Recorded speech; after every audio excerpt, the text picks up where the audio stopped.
Сәлем достар, сіздермен бірге Асхана әлемі.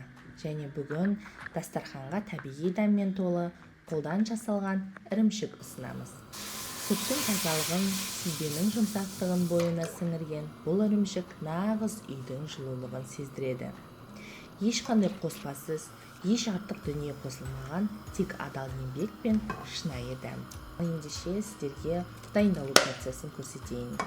Жай баяу отта сүтімізді қайнатып аламыз және оған сүзбені қосамыз.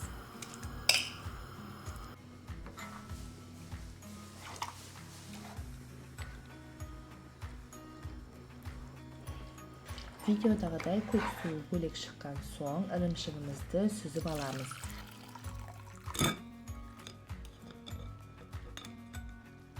Және кастрюлемізді кері отқа қоямыз, ішіне сармай саламыз және ірімшігімізді салып жақсылап араластырамыз.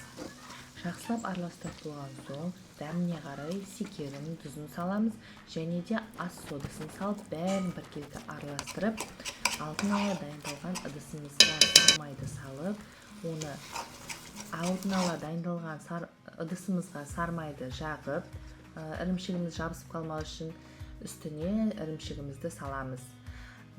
Жалпы осы процесті, осы жұмысты тез істеу керек, себебі дайын болған ірімшік тез қатады. Сол себепті шапшаң қозғалып, ыдысымызға салып, бетін пищевой пленкамен жауып, бөлме температурасында суытып, содан соң және 2 сағатқа холодильникке салып қоямыз.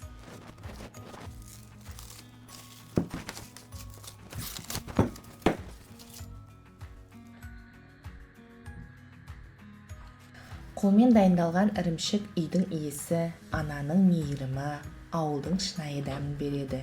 Сүт пен сүзбе табиғаттың бізге берген асыл сыйы деп білемін. Және де барлық ингредиенттер табиғи болатын болса, сіздің ірімшігіңіз өте керемет дәмді болып шығады. Барлық рецепті видеоның описанияда қалдыратын боламын. Сіздерге ұнайды деген сенімдемін. Асхана әлемі каналына тіркеліп, лайк басуды ұмытпаңыздар достар.